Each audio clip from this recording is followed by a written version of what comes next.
Voilà, bonjour. Vous allez bien, par la grâce de Dieu. Merci à notre équipe de louanges ce matin. On peut les applaudir, ils ont fait un travail formidable. Et gloire à Jésus qui est sorti du tombeau et qui est vainqueur. Amen. Voilà, ce matin, c'est une grande joie pour moi d'être avec vous, de pouvoir participer à ce WIV. Il avait été reporté l'année passée pour les raisons que nous connaissons. C'est pourquoi on peut dire ce matin « Welcome back ». Tu peux le dire à ton voisin « Welcome back ». Et le titre est en anglais ce matin. Je me suis demandé s'il fallait que je prêche en anglais. So we're going to praise the Lord today. Come back. Vous savez ce que ça veut dire en français, come back? Oui. Vous savez que c'est un anglicisme qui est rentré dans la langue française, surtout avec le tiret, parce que tout come back en anglais, c'est revenir, mais un comeback, littéralement, c'est le retour de quelqu'un dans l'actualité après un relatif oubli. Si vous prenez le dictionnaire, c'est ça. Et souvent, on emploie cette expression dans le milieu sportif. On dit d'un sportif qui fait son comeback quand, après quelques mois passés un petit peu à l'écart, il s'est revigoré et puis il revient avec une envie renouvelée de gagner des médailles, de gagner des trophées. Et puis lorsque j'étais un jeune ado boutonneux, il y a longtemps, je jouais au basket. Alors pour les jeunes qui jouent au basket ce matin, vous dites « mais non, c'est pas possible qu'il joue au basket, peut-être avec la taille, mais aujourd'hui, oui, il a avalé le ballon ». Je suis d'accord. Et l'un des plus grands sportifs de tous les temps a fait un comeback incroyable. En 1993, après avoir gagné 3 titres NBA d'affilée, Michael Jordan avait raccroché ses baskets. Et puis, il était allé faire du golf, un peu de baseball. Suite à la mort tragique de son père, assassiné dans sa voiture, il n'avait plus envie de jouer. Il n'avait plus envie de refouler les parquets. Il était meurtri dans son âme. Et néanmoins, le 18 mars 1995, soit 1 an et demi plus tard, et à la surprise générale, une nouvelle tomba dans le monde sportif. Elle secoua le monde entier sur une déclaration iconique de sa part qui a tenu en 2 mots « I'm back ». Et celui que je considère comme le GOAT, c'est-à-dire le meilleur joueur de tous les temps, il est revenu sur les parquets, et puis il n'est pas revenu pour faire figuration. Il a repris l'équipe des Chicago Bulls en main, et puis avec de nouvelles motivations, une passion renouvelée encore plus forte pour le ballon orange, plus forte que la mort tragique de son père, il a rechaussé ses baskets et il a gagné à nouveau 3 titres NBA d'affilée. Ce qu'aucun autre joueur n'a fait jusqu'à présent. Vous savez, Michael Jordan, il est apparu 6 fois en finale, il a gagné 6 fois. Et il a raccroché et il est the GOAT. Alors je ne sais pas comment tu vis ta foi chrétienne. Il me semble parfois qu'il y a des saisons dans nos vies où les choses de Dieu semblent moins passionnantes qu'auparavant. Et que pour X raisons, nous nous mettons en retrait. Parfois, certaines situations qui nous font du mal, un peu comme cette mort tragique pour ce sportif, et à cause de certaines situations qui nous meurtrissent, que nous ne comprenons pas, que nous ne digérons pas, on raccroche les chaussures du zèle que donne l'évangile de paix pour faire autre chose. Pour d'autres, on ferme les portes du temple et puis on va voir ailleurs. Et comme ça ne se passe pas comme prévu, un peu comme le fils prodigue qui a pris la part d'héritage de son père pour aller le dépenser n'importe comment dans la maison, dans le monde, on se retrouve le nez dans la poussière. Et vous connaissez cette histoire, cette parabole, ce jeune, le nez dans la poussière, il va rentrer en lui-même. Et puis, malgré la situation catastrophique dans laquelle il vit, il va faire son comeback. Il va revenir à la maison de son père. Et ça a été un comeback gagnant parce que son père l'attendait. Son père voulait le serrer dans les bras. Son père voulait l'enlacer d'amour, de grâce, de pardon, de restauration. Et ce jeune, il a été rétabli, restauré. Alors c'est ma prière pour votre week-end, les jeunes. Ma prière, c'est que beaucoup de jeunes ici reviennent au Seigneur, fassent leur comeback dans la foi, dans l'espérance, dans l'engagement de le servir, avec peut-être une autre vision, une autre pensée, une autre mentalité. Peut-être il y a quelque temps en arrière, tes motivations étaient plus fortes qu'aujourd'hui. Et ma prière, c'est que dans ce week-end, les motivations soient renouvelées. Et même plus, qu'elles dépassent peut-être ce que tu as déjà vécu avec le Seigneur, et qu'il y ait une nouvelle saison de grâce, de foi, de victoire, d'espérance, parce que Jésus est ressuscité et parce qu'il est vivant. Alors pour essayer de vivre avec vous cette réalité, je vais vous inviter à un texte de l'Ancien Testament, et nous allons lire dans le 2e livre des Chroniques au chapitre 29. Alors je sais que ce n'est pas le livre préféré des jeunes, le livre des Chroniques, mais on va aller dans le 2e livre des Chroniques au chapitre 29. On va parler d'un jeune roi qui va ramener le cœur du peuple vers le Seigneur après quelques décisions de grande ampleur prises sur de nouvelles motivations. Et il est écrit ceci, 2 Chroniques 29, verset 1er. Ézéchias devint roi à l'âge de 25 ans. Et il régna 29 ans à Jérusalem. Sa mère s'appelait Abijah, fille de Zacharie. Il fit ce qui est droit aux yeux de l'Éternel, entièrement comme avait fait David son père. La première année de son règne, au 1er mois, il ouvrit les portes de la maison de l'Éternel et il les répara. Amen. Je ne vous ai pas entendu. Amen. Il ouvrit les portes de la maison de l'Éternel et il les répara. Et je m'arrête ici avant de poursuivre tout à l'heure la lecture, parce qu'il me faut vous dresser le contexte de la vie de ce jeune roi. Il a 25 ans quand il arrive au pouvoir, et il est dans cette maison de Juda, cette maison qui est restée fidèle à l'alliance de David avec Jérusalem comme capitale. Néanmoins, rien n'est simple pour lui en réalité. Quand on regarde l'historique sur le papier, ce n'était pas gagné d'avance. Surtout quand vous prenez le chapitre précédent qui retrace l'histoire de son père Akaz, qui fut roi à l'âge de 20 ans, régna 16 ans en Israël, mais qui fut certainement dans la lignée des rois de Juda l'un des pires rois que la maison de David a eu. Il fut détestable au plus haut point aux yeux de l'Éternel. Pourquoi ? Parce qu'il se mit à dos le Seigneur comme personne en l'abandonnant. Cet homme, Akaz, servit des idoles, brûla des parfums dans la vallée de Hinnom. Il fit même passer ses fils par le feu, suivant les abominations des nations que l'Éternel avait chassées devant les enfants d'Israël. C'est ce que nous dit l'auteur au chapitre 28, verset 3. Alors le Seigneur va faire quelque chose du temps d'Akaz, alors que cet homme se détourne de lui, alors qu'il entraîne le peuple dans l'idolâtrie. Voilà que le Seigneur permet à quelques rois étrangers de venir lui faire la guerre. En particulier un certain Péka, roi de Syrie. Et voilà que malgré les difficultés, les luttes, les combats, les guerres, Akaz reste droit dans ses bottes, continue dans son idolâtrie. Alors Dieu permet aux Édomites de venir et encore de faire une razzia. Mais Akaz, il est buté, il est têtu, il reste dans son péché, il reste dans son idolâtrie. Alors le Seigneur fait venir le roi d'Assyrie. Et au lieu de se repentir, Akaz dépouille le temple de ses trésors. Il y avait des trésors dans la maison de Dieu. Et pourquoi ? Parce qu'il veut soudoyer ce roi d'Assyrie pour essayer d'obtenir la paix et de pouvoir être tranquille sous sa couverture. Et malgré cela, le Seigneur le dépouilla, le mit de côté. Voilà ce qui est écrit dans 2 Chroniques 28, verset 22. Pendant qu'il était dans la détresse, il continue à pécher contre l'Éternel. Lui, le roi Akaz, il sacrifia au dieu de Damas qu'il avait frappé. Il dit, puisque les dieux des rois de Syrie leur viennent en aide, je leur sacrifierai pour qu'ils me secourent. Mais ils furent l'occasion de sa chute et celle de tout Israël. Akaz rassembla les ustensiles de la maison de Dieu. Il mit en pièces les ustensiles de la maison de Dieu. Il ferma les portes de la maison de l'Éternel. Il se fit des autels à tous les coins de Jérusalem. Et il établit des hauts lieux dans chacune des villes de Juda pour offrir des parfums à d'autres dieux.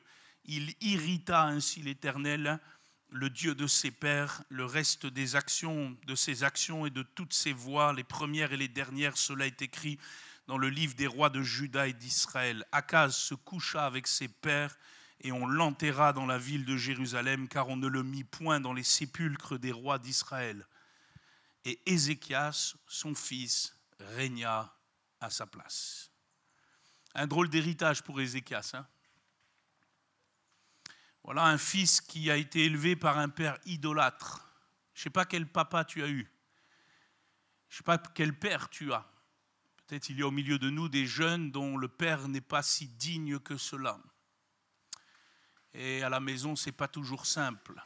Peut-être y a-t-il quelques idolâtries, quelques méfaits. Voilà un père qui était complètement à côté de la plaque en ce qui concerne les choses de Dieu. Nous l'avons lu, c'est lui qui a fermé les portes de la maison de l'Éternel. Quelque part, ce père, il a dit à Dieu, moi je ne veux plus t'entendre, je ne veux plus te voir. Ton temple, moi je vais le fermer, je ne veux plus entendre parler de l'église, je ne veux plus entendre parler de la salle, je ne veux plus entendre parler de l'assemblée. Et peut-être il y a des jeunes ici, votre papa il fréquentait l'église avant et puis maintenant il n'est plus là. Il a fermé les portes du temple, il a fait autre chose. Et pourtant Ézéchias, certainement qu'il se souvenait que du temps de son grand-père, le roi Jotham, les choses étaient différentes. Peut-être que du temps de son grand-père, alors que le temple était ouvert et que le culte battait son plein dans la ville de Jérusalem, il était entré, gamin, dans ce temple. Et Ézéchias, néanmoins, dans son adolescence, dans sa jeunesse, il n'y avait plus de temple, tout était fermé. On adorait les idoles. On faisait ce qui nous semble bon. Et voilà que son père, Akaz, est décédé, voilà qu'on l'enterre, et c'est lui maintenant qui doit monter sur le trône. Que va-t-il faire? Va-t-il continuer à pécher contre Dieu comme son père? Va-t-il rester dans ses égarements, ses erreurs, ou va-t-il se ressaisir? Va-t-il servir le Seigneur comme son père ne l'avait jamais servi et ne l'a jamais servi? Et par la courte lecture que nous avons faite, vous connaissez la réponse. Ézéchias s'est levé. Et la première chose qu'il a décidé de faire par la foi, c'est un comeback dans le temple. De revenir dans le temple et d'en ouvrir les portes et de les réparer. C'était un signe fort, un signe courageux, un signe audacieux. Parce que par ce signe, ce n'était pas seulement Ézéchias qui revenait dans le temple. Par ce signe, c'est tout le peuple qui allait revenir dans le temple. Et par ce signe, c'est Dieu lui-même qui allait se manifester à nouveau. C'est le Seigneur qui allait faire son œuvre. Parce que même si ce dernier n'était jamais parti, du temps d'Akaz qu'il avait déshonoré, il s'était mis en retrait.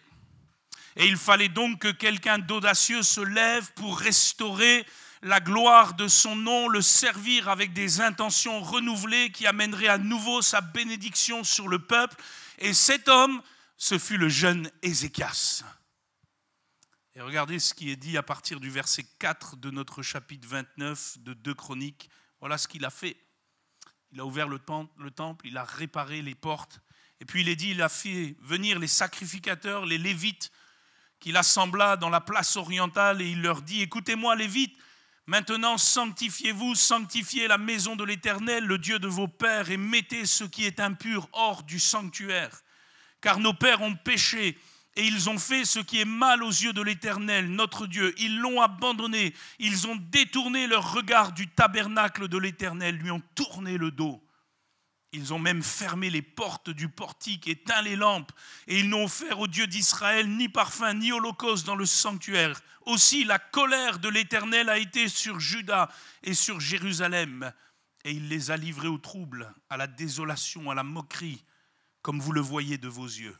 Et voici, à cause de cela, nos pères sont tombés par l'épée, et nos fils, nos filles, nos femmes sont en captivité. J'ai donc l'intention.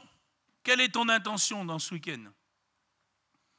Avec quelle intention es-tu venu?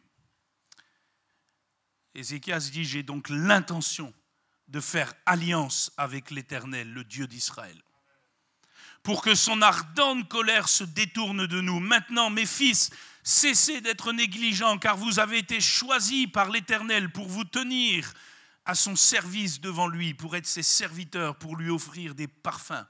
Alors je vous passe la lecture des noms des Lévites qui sont cités ici. Un peu plus loin, il est dit, ils réunirent leurs frères, et après s'être sanctifiés, ils vinrent pour purifier la maison de l'Éternel selon l'ordre du roi. Et d'après les paroles de l'Éternel, les sacrificateurs entrèrent dans l'intérieur de la maison de l'Éternel pour la purifier. Ils sortirent toutes les impuretés qu'ils trouvèrent dans le temple de l'Éternel et les mirent dans le parvis de la maison de l'Éternel, où les Lévites les reçurent pour les emporter dehors au torrent du Cédron. Ils commencèrent ces purifications le 1er jour du 1er mois, et le 8e jour du mois, ils entrèrent dans le portique de l'Éternel. Ils mirent 8 jours à purifier la maison de l'Éternel. C'est dire tout ce qu'on a entassé là-dedans. Hein? 8 jours pour purifier la maison de l'Éternel. Le 16e jour du 1er mois, ils avaient achevé.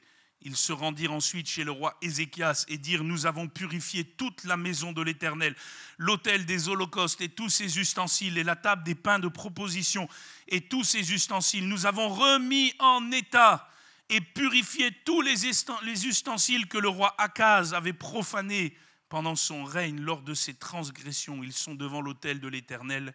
Le roi Ézéchias se leva de bon matin, assembla les chefs de la ville et monta à la maison de l'Éternel.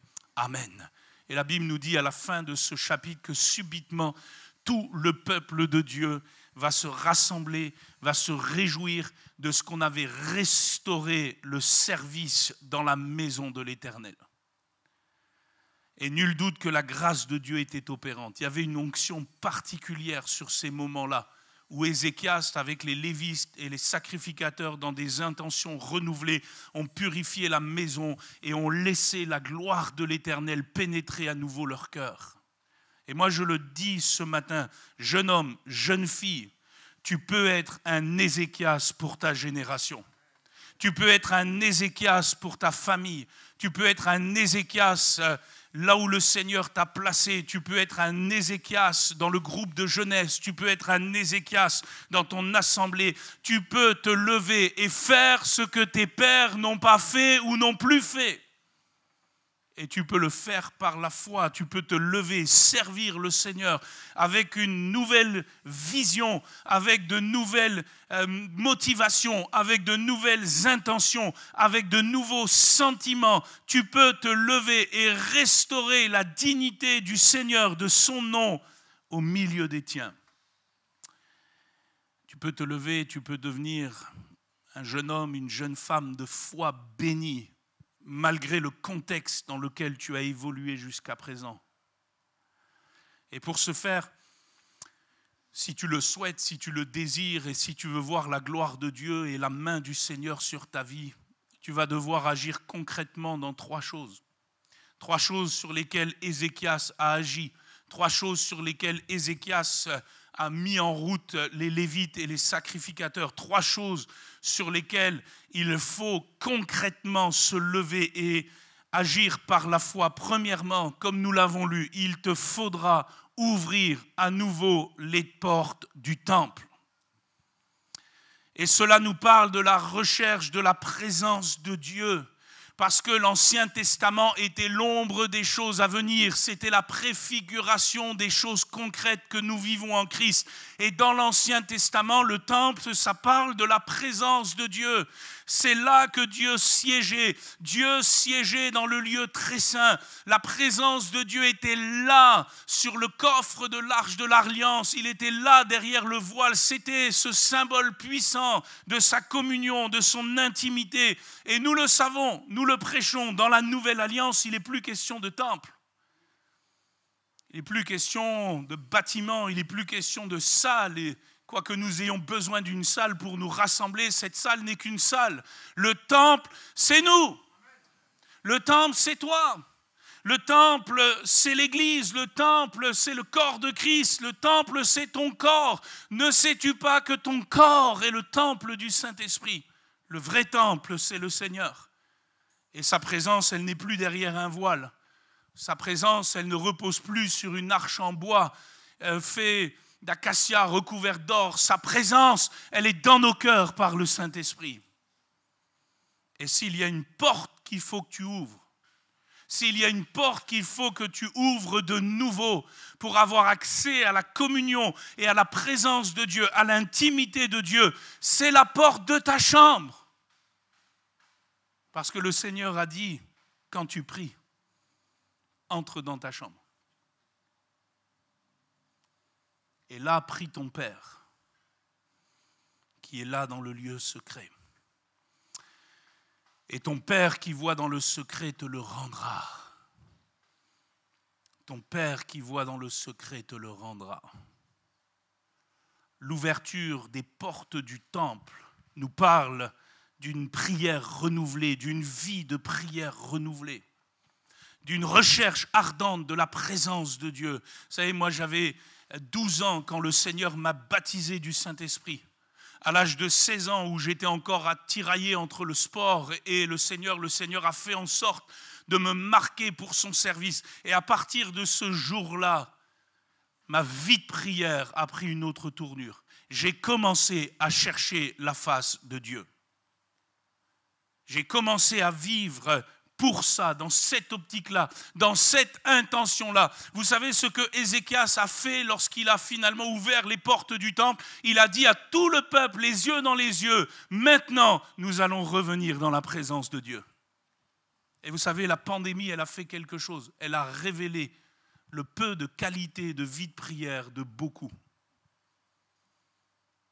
Elle a révélé que beaucoup, sans l'Église, sans ces rassemblements-là, ils sont perdus. Elle a révélé que beaucoup vivent au crochet des autres, au crochet des réunions, au crochet d'un pasteur, au crochet d'un homme ou au crochet d'un groupe. Mais lorsque le groupe ne peut plus être là, lorsque le pasteur ne peut plus être là, lorsque l'église ne peut plus être là, il n'y a plus personne. Et il faut que ça change parce que ce que le Seigneur cherche, c'est des jeunes filles, des jeunes hommes qui ont compris que sa présence, elle est dans le lieu secret. Et que s'il y a une porte qu'il faut que tu ouvres, c'est la porte de ta chambre. Pour la refermer sur toi, t'enfermer dans la présence de Dieu, t'enfermer dans la présence de Jésus, chercher sa face, être dans sa communion. Ézéchias, c'est le premier geste qu'il a fait. Il disait à tout le monde, moi, je veux retrouver la présence de Dieu. Je veux revenir dans ses parvis. Il ouvrit les portes du temple et il les répara. Peut-être la porte de ton cœur a besoin d'être réparée. Peut-être que l'ennemi l'a brisée. Peut-être que l'ennemi l'a souillée.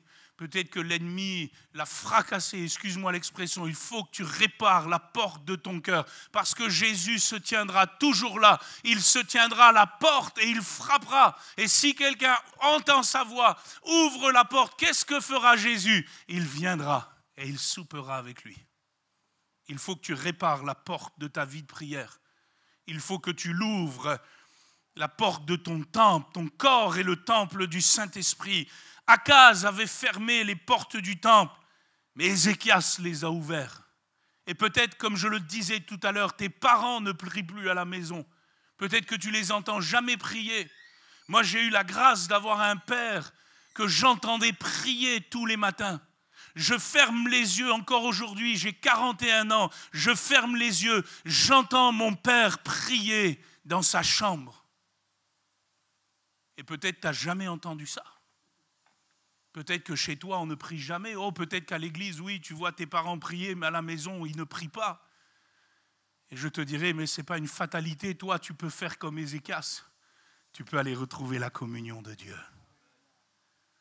Tu peux dire à tes parents, et je sais que ce que je dis, ce serait un miracle si ça se passe, et je le prie, hein, mais tu peux dire à tes parents, papa, maman, ce midi, m'y mange pas. Ça va dans mon chambre. Je vais jeûner et prier. Ça serait le miracle, hein? Certains, ils disent, oh, le pasteur, il en aurait bien besoin hein, d'aller jeûner et prier un peu. Ne vous inquiétez pas. On jeûne, on prie, mais quand on va en pastoral, on mange bien, c'est ça le problème. Mais toi, tu peux trouver le Seigneur là où Dieu t'a placé. Peut-être tu vis dans un contexte difficile, peut-être c'est la guerre à la maison, ton papa est peut-être pas croyant, ta maman est dans bien des tourments, peut-être tu as des frères et sœurs qui sont en grande difficulté et ça chamaille toutes les 5 minutes à la maison. ben, tu peux t'enfermer dans un lieu secret. Si tu ne peux pas entrer dans ta chambre, si tu ne peux pas ouvrir cette porte parce qu'à la maison c'est tellement tumultueux, écoute, ouvre la porte de la forêt, ouvre la porte du champ, je ne sais pas, de la plage. Va prier le Seigneur, va chercher sa face. Parce que ton Père, qui voit quand tu te mets dans le lieu secret, non seulement il t'entend, mais il te le rendra. Vous voyez, quand je lis l'histoire d'Ézéchias, je ne peux m'empêcher de la lier à l'histoire du prophète Samuel. Gamin, il était, lui, dans le tabernacle de Silo. À cette époque-là, c'était encore le tabernacle de toile, la tente. Et il était là à Silo avec le sacrificateur Élie. Mais si le sacrificateur Élie, lui, était toujours dehors, en train de tenir le portique, et j'ai toujours dit, je ne sais pas si c'est lui qui tenait le poteau ou si c'est le poteau qui le tenait, quoi qu'il en soit, Samuel, lui, il dormait là où était l'arche de l'alliance. Mais normalement, personne ne pouvait dormir là. C'était le lieu redoutable de la présence de Dieu. Personne n'aurait pu pénétrer dans ce lieu-là. Comment se fait-il que l'Éternel, le Dieu saint, 3 fois saint, redoutable, accepte la présence d'un jeune gamin? Parce qu'il a vu en lui un cœur. Samuel avait des intentions. La parole de l'Éternel était rare en ce temps-là. Mais Samuel a appris à reconnaître la voix de Dieu. Au point que quand il a grandi, tout Israël reconnaissait qu'il était établi prophète dans ce pays-là. Tu peux dormir dans la présence de Dieu. Parce que le Seigneur t'invite à te reposer. Peut-être dans ton cœur, il y a beaucoup de tourments. Et peut-être que dans ce week-end, tu vas trouver la paix. Et être dans le repos de la foi. Jeune fille, jeune homme, quand vas-tu ouvrir la porte de ton cœur? Deuxièmement, si tu veux être un Ézéchias pour ta génération, non seulement il faudra ouvrir la porte du temple, et puis il faudra purifier le temple. Dans 2 Chroniques 29, verset 15, il est dit ceci, et nous l'avons lu, ils réunirent leurs frères. Et après s'être sanctifiés, ils vinrent pour purifier la maison de l'Éternel selon l'ordre du roi et d'après les paroles de l'Éternel. Les sacrificateurs entrèrent dans l'intérieur de la maison de l'Éternel pour la purifier. Ils sortirent toutes les impuretés qu'ils trouvèrent dans le temple de l'Éternel et les mirent dans le parvis de la maison de l'Éternel où les Lévites les reçurent pour les emporter en dehors au torrent du Cédron. Ah, le torrent de la grâce. Qu'avait donc entassé Akaz, le père d'Ézéchias, dans la maison de Dieu? Toutes sortes d'impuretés, toutes sortes d'idoles, toutes sortes de choses néfastes. Si vous lisez le récit d'Ézéchias à travers les yeux de l'auteur du 2e livre des rois, qui parle aussi de son histoire, vous verrez que Ézéchias, quand il a décidé de purifier la maison de l'Éternel, il a dû faire des choses concrètes. Il est dit dans 2 Rois 18, verset 4, « Il fit disparaître les hauts lieux, brisa les statues, abattit les idoles, mit en pièces le serpent d'airain que Moïse avait fait, car les enfants d'Israël avaient jusqu'alors brûlé des parfums devant lui. On l'appelait Nehushtan. » Vous vous souvenez de ce bâton d'airain, ce serpent qui était dressé dans le désert? On en avait fait une relique. Et il a fallu qu'Ézéchias brise ces choses. Et si vous allez un peu plus loin dans le même passage au verset 6 de 2 Rois 18, il est dit qu'Ézéchias fut attaché à l'Éternel. Il ne se détourna point de lui, il observa les commandements que l'Éternel avait prescrits à Moïse. Et l'Éternel fut avec Ézéchias qui réussit dans toutes ses entreprises. Il se révolta contre le roi d'Assyrie et ne lui fit plus assujetti. Amen. Non seulement Ézéchias n'a plus accepté qu'il y ait quelconque impureté dans le temple, mais il a dit à un moment donné, cet ennemi qui domine sur nous, ce roi d'Assyrie, ça suffit. Il a dit stop. Nous les Italiens on dit basta. Et c'est pour ça qu'on a 4 étoiles sur le maillot.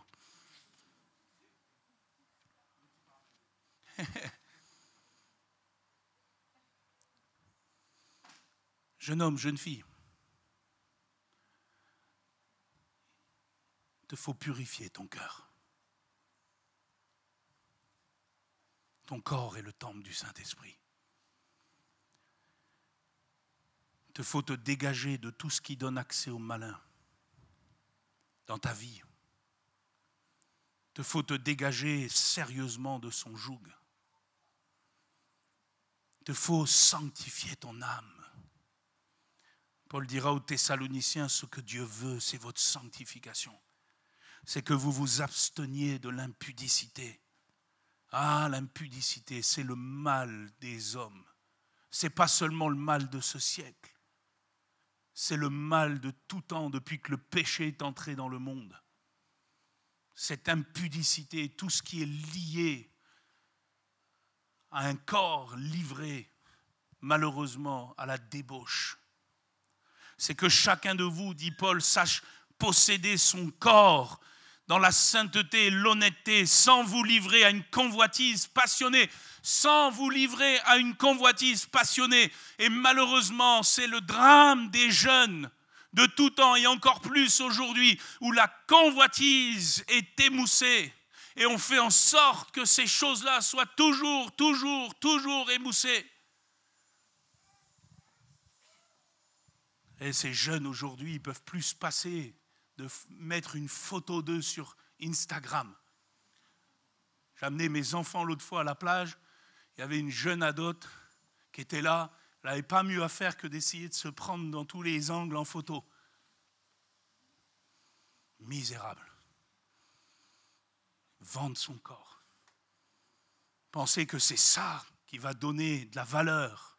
Et en réalité, et ce n'est même pas des chrétiens qui le disent, c'est des sociologues, c'est des psychologues qui le disent après avoir fait des études. Les jeunes d'aujourd'hui sont encore plus complexés par leur corps que nous auparavant sans ces choses-là.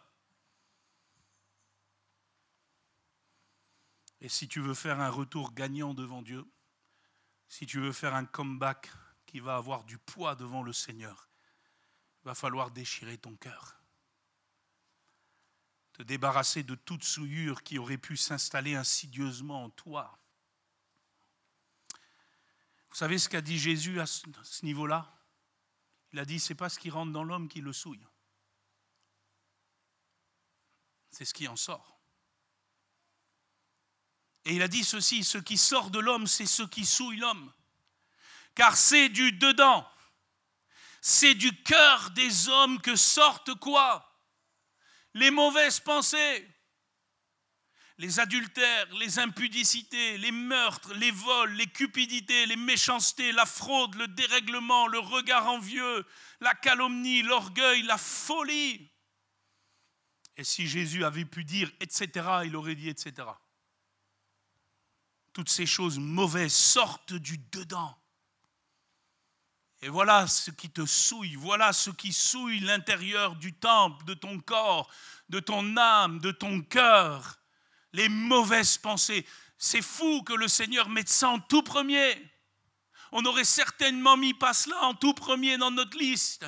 Mais c'est ce qui souille d'abord ton corps, ce qui se passe là.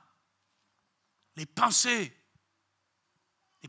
ténébreuses, des pensées noires, des pensées sales, des pensées souillées. Et ça alimente le reste. Et voilà ce qui doit être purifié. Voilà ce qui doit être dégagé. Voilà ce qui doit être jeté dans le torrent du Cédron. Et vous savez que le torrent du Cédron, Jésus l'a traversé. Quand il est sorti de la chambre haute, quand il est allé prier dans le jardin de Gethsémanée pour aller boire la coupe amère de tous nos péchés, de toutes nos folies, de toutes nos mauvaises pensées, de toutes nos fautes et nos souillures, il a traversé cette vallée. Il est descendu par là. Et ensuite, il est monté sur une croix. Et il a cloué notre péché dans sa chair. Je voudrais te dire quelque chose. Tu ne peux pas te purifier tout seul. Tu peux faire ce que tu veux. Le péché est plus fort que toi. Le péché, c'est un pouvoir. Le péché, c'est une puissance. Paul dira c'est un empire, c'est une domination.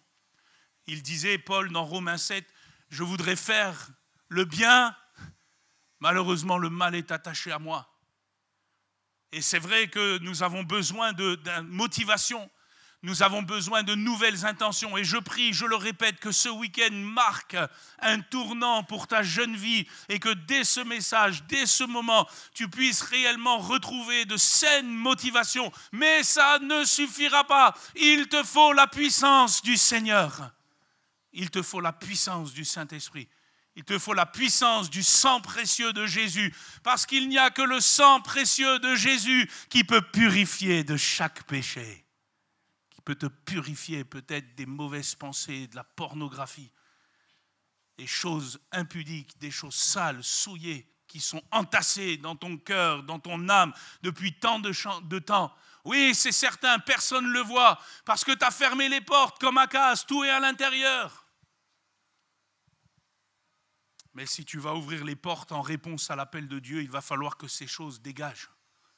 Parce que le Seigneur est plein de lumière et il ne cohabite pas avec les ténèbres. Et il va falloir que tu laves ta robe.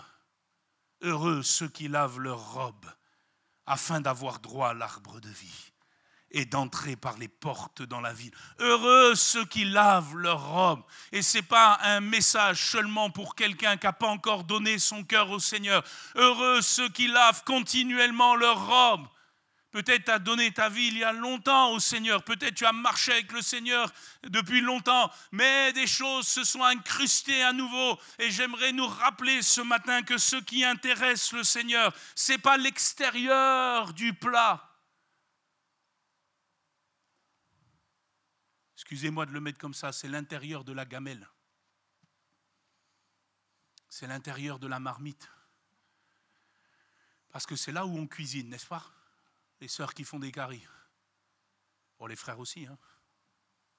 C'est à l'intérieur des marmites qu'on le fait, non? Alors vous pouvez avoir une belle marmite bien brossée, bien nickel à l'extérieur, mais si à l'intérieur c'est pas propre, vous ne ferez rien du tout. Hein. Et il y a beaucoup de gens sur cette terre, ils ne font que briquer l'extérieur. Et on polish l'extérieur. Et on tune l'extérieur. Mais l'intérieur. Moi, ce que j'aime avec le Seigneur, c'est qu'il ne regarde pas à l'apparence. Amen. Il regarde au cœur. Il regarde au cœur. Et il voit ton cœur ce matin. Peut-être il y a des impuretés qui doivent, dans ce week-end, être mis dans le torrent du Cédron. Là où Jésus est passé, par son œuvre à la croix. Et tu sais mieux que moi ce qu'il y a dans ton cœur, n'est-ce pas? Troisièmement, si tu veux être un Ézéchias pour ta génération, et je termine avec ce point, il te faudra bannir la négligence. Regardez ce qui est écrit dans 2 Chroniques 29, verset 11.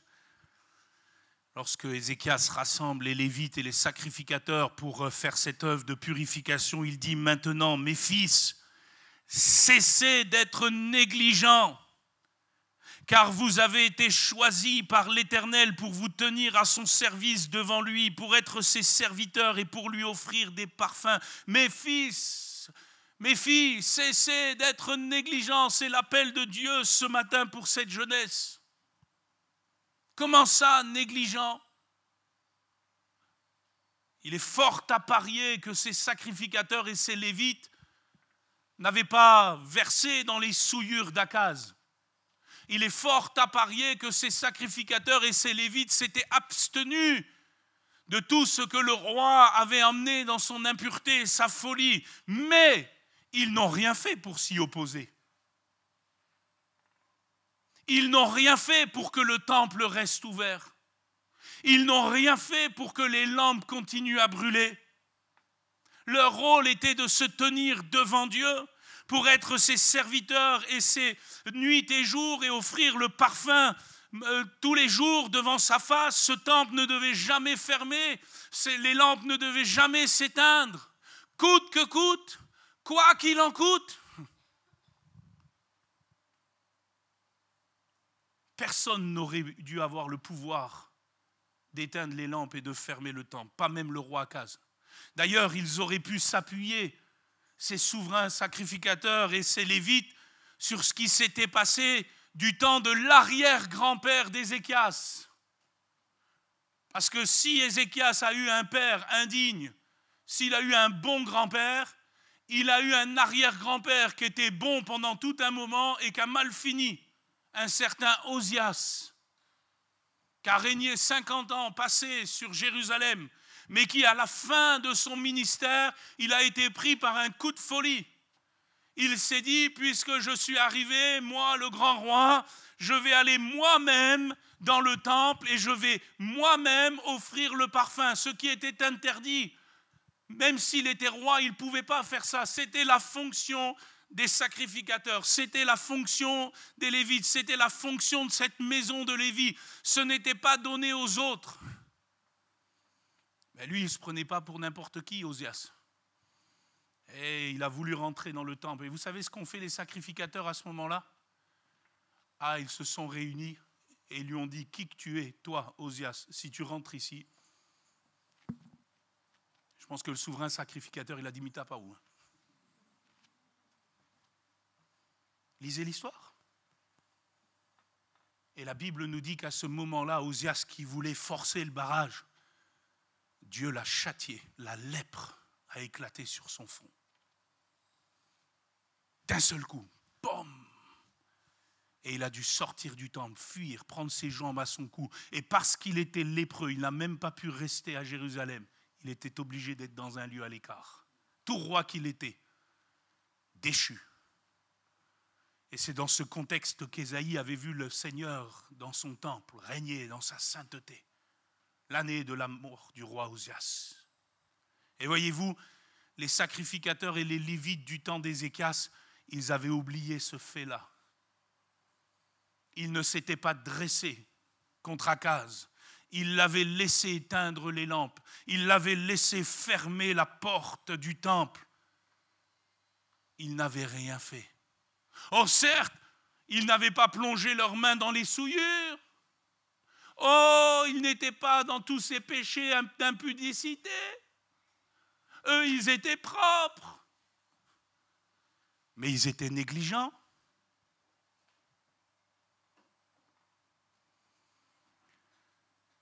Alors Ézéchias les appelle à relever leurs manches.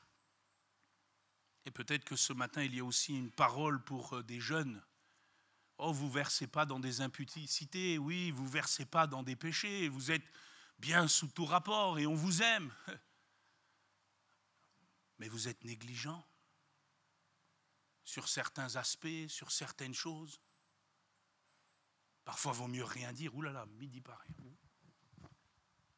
Alors que tu devrais dire quelque chose. Ah mais je ne cherche pas la guerre, moi. Oui, mais le nom du Seigneur, il est en jeu.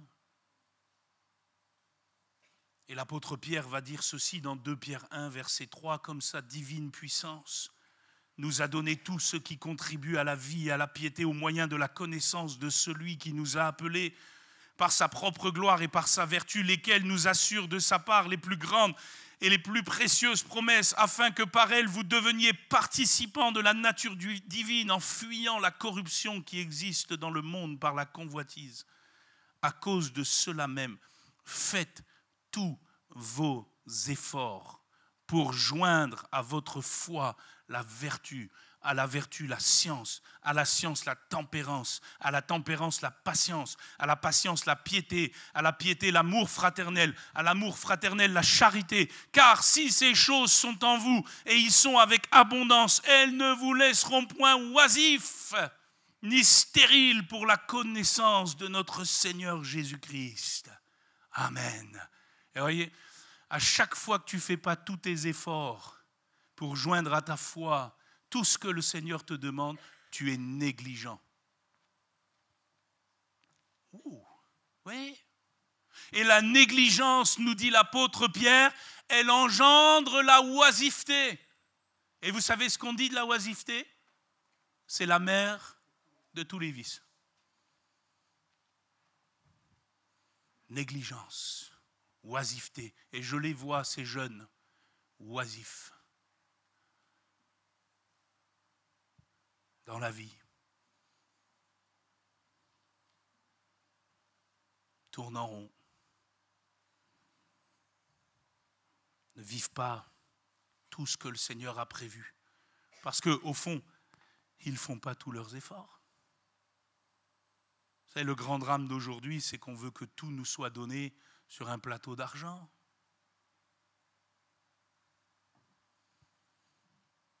On veut appuyer sur un bouton. Boum. Oh, la bénédiction. Mais comme nous le disons souvent, le Seigneur, ce n'est pas une boîte automatique. Hein. C'est une communion qu'il recherche. Et il y a des efforts pour le rechercher. Amos disait, cherchez la face de Dieu et vous vivrez. Il faut la chercher, il faut la désirer, il faut faire des efforts.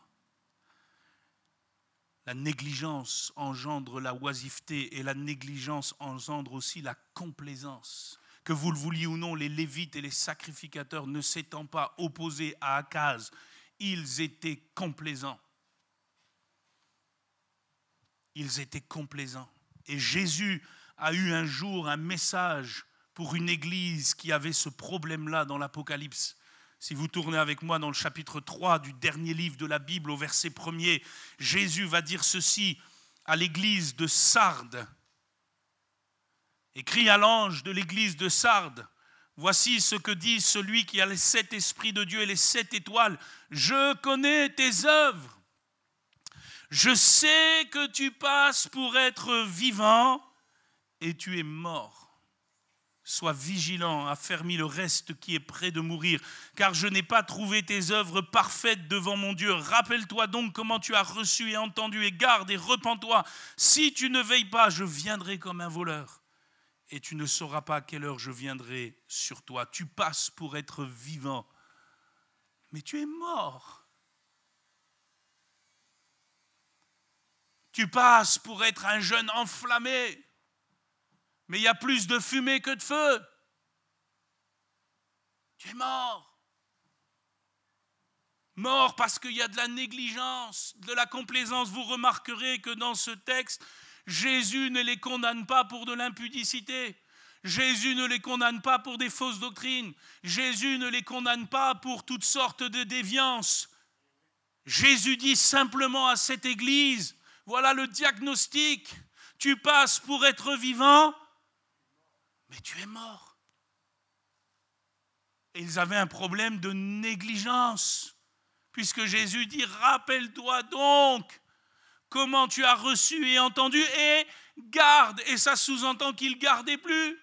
Les Lévites et les sacrificateurs, ils ne gardaient plus le temple quand Akaz est venu. C'était mis en retrait. Et le danger de cette église résidait en un mot, la complaisance. La complaisance, le danger de s'accommoder à ce que l'on a acquis, en pensant que cela suffit pour continuer ainsi jusqu'au bout. C'est ça la négligence, c'est la plus grande tentation du chrétien. Vous savez, le chrétien, il a souvent cette tendance, quand tout va mal, de venir vers le Seigneur, prendre 2-3 pilules avec quelques versets qu'il pense être bons, et puis quand il voit que ça commence à aller mieux, et c'est le problème de beaucoup de jeunes. Je sais que tu passes pour être vivant et tu es mort, sois vigilant et affermis le reste qui est près de mourir. Et on a dans la parole de Dieu l'exemple de Samson. Ah, Samson, il était beau, il était grand, il était fort. Il avait une belle chevelure. Je ne sais pas s'il était blond aux yeux bleus. Je ne sais pas ce que vous rêvez les jeunes filles. Hein. Mais Samson, oh, et en plus, il était soi-disant consacré au Seigneur. Et puis il faisait des exploits. Servait normalement au projet de Dieu. Le problème, c'est que quand vous grattez, Samson, quand il est dans l'intimité, quand il est tout seul, il est négligent comme pas deux. Il se retrouve dans une vigne alors qu'il n'aurait jamais dû être là. Il se retrouve à toucher un lion mort alors qu'il n'aurait jamais dû en toucher un. Et il se retrouve à jouer au chat et à la souris avec les Philistins. Il se retrouve à jouer au feu, en mettant le feu aux queues des renards. Mais vous savez, quand vous jouez avec le feu, vous finissez toujours par vous brûler les doigts. Et Samson ne croyait pas que c'était forcément très important. Il était négligent, au point qu'au bout d'un moment, quand il est sur les genoux de la belle Delilah, qui cherche à percer son secret avec beaucoup d'instance, parce que le diable ne se lassera pas, voilà qu'il lui révèle son secret. Et puis le matin, quand il se lève et qu'on lui a coupé les cheveux, que sa force a disparu, il se dit « Oh, je m'en dégagerai comme les autres fois ». Il ne s'est rien dégagé du tout puisque l'Éternel n'était plus avec lui. Il finit emprisonné, aveugle, humilié. Puis dans un dernier geste de désespoir, il se donne la mort. La complaisance, la négligence, la oisiveté. Maintenant, mes fils, cessez d'être négligents, car vous avez été choisis. On va fermer les yeux, nos musiciens vont revenir. Les jeunes, ce matin, je voudrais dès ce premier message vous appeler à des choses concrètes. Peut-être tu te retrouves dans ce premier point que nous avons partagé ce matin, à savoir de la nécessité d'ouvrir la porte de ton cœur. Et ça te parle de communion, de recherche de la présence de Dieu, d'une vie de prière renouvelée avec de nouvelles motivations, de nouvelles intentions, d'avoir ce geste fort dès le début de ce week-end, de dire « Seigneur, moi je ne suis pas venu ici pour faire figuration. Je veux ouvrir la porte de mon cœur. Il y a quelque chose qui doit se passer. Dans ta maison, dans ta famille, ça va mal. Tu le sais, jeune fille, jeune homme, les difficultés qu'il y a, peut-être d'un père qui est là, oppressant, qui a mis toutes sortes de choses mauvaises. Mais tu peux te lever ce matin, tu peux être un Ézéchias. Et si cela te parle ce matin, alors que je fais cet appel, lève-toi déjà à ta place. Marque ton engagement devant le Seigneur. Peut-être tu te retrouves dans ce deuxième point. Il y a des impuretés qui sont là sans cesse. Il y a des choses qui sont dans ta vie entassées depuis si longtemps. Personne ne le voit et toi tu le sais. Il y a des mauvaises pensées. Il y a des choses qui t'agressent. Tu es comme souillé à l'intérieur. Et le sang précieux de Jésus veut rentrer dans ton cœur ce matin. Et ce matin, si tu as besoin aussi de la prière, lève-toi à ta place dans ce moment où tu dis au Seigneur, toutes ces impuretés, j'en veux plus, Seigneur. Seigneur, je veux que tu changes mon cœur, je veux que tu transformes ma vie. Seigneur, je veux mettre dehors toutes ces choses-là et les laver au torrent de ta grâce. Seigneur, je me lève pour que tu me purifies ce matin. Et tu le fais pendant que nous faisons cet appel. N'attends pas les uns les autres, lève-toi devant le Seigneur. Et puis peut-être, jeune homme, jeune fille, tu as été négligent ces temps-ci. Tu es déjà sacrificateur de Dieu le Père par Jésus-Christ. Mais il y a des choses que auxquelles tu n'as pas résisté fermement. Oh certes, tu n'es pas retombé dans des choses grossières, mais la négligence, la complaisance, la oisiveté. Et ce matin, tu veux faire un comeback devant Dieu avec des motivations sérieuses pour le servir tout à nouveau. Et si tel est le cas, lève-toi aussi à ta place. Alléluia. Et les jeunes, vous qui êtes debout maintenant, vous allez prier le Seigneur à votre place. Tu ne vas pas écouter ni ton voisin, ni ta voisine. C'est toi avec le Seigneur ce matin. Dans sa sainte présence. Si vraiment tu ouvres la porte de ton cœur, Jésus entre ce matin. Et il vient souper avec toi. Alléluia. Et tu peux confesser tes péchés. Alléluia. Prie le Seigneur. Lève ta voix. Alléluia. Ne vous écoutez pas les uns les autres. Vous parlez à Dieu ce matin. Prie à ta place et dis au Seigneur ce qui te touche. Ouvre ton cœur, laisse-le entrer par la puissance du Saint-Esprit. Alléluia. Et que le Saint-Esprit t'anime. Alléluia, que le Saint-Esprit t'anime ce matin. Alléluia, merci Seigneur. Je voudrais que les pasteurs qui sont là, si vous pouvez venir sur le devant, on ne va pas pouvoir faire venir les jeunes devant, vous le savez. Mais les frères, vous pouvez lever vos mains vers ces jeunes. Et vous pouvez prier pour ces jeunes en levant vos mains vers eux. Alléluia, en laissant la main de Jésus être le prolongement de vos mains. Et priez le Seigneur. Venez les frères, mettez-vous en face de ces jeunes et priez pour eux. Dans le nom puissant de Jésus, dans leurs besoins, dans ce qu'ils rencontrent. Priez le Seigneur pour chacun d'eux. Alléluia, et je voudrais que ceux qui sont assis prient le Seigneur aussi. Que l'Église élève la voix devant le Seigneur. Nous te bénissons, notre Dieu et notre Père. Toi qui es, Seigneur, le souverain. Toi qui es le Dieu vivant. Toi qui es le Dieu éternel. Toi qui es celui qui est, qui était, qui vient par ton vent puissant. Seigneur, tu peux venir rafraîchir les cœurs. Seigneur, de celles et ceux qui étaient comme étouffés, qui dans leur cœur voyaient la mort régner, qui étaient dans l'angoisse, la crainte, l'abattement, le découragement. Seigneur, ils ouvrent la porte ce matin et le vent du Saint-Esprit souffle. Alléluia, Seigneur, le vent du Saint-Esprit qui aère leur cœur, qui aère leur vie, qui purifie, qui amène la précieuse efficacité du sang de Jésus, le sang qui purifie, alléluia, le temple qui est consacré à nouveau, le corps qui est purifié, l'âme qui est sanctifiée, l'esprit qui est régénéré ce matin. Seigneur, corps, âme, esprit, tu bénis ces jeunes. Alléluia, Jésus.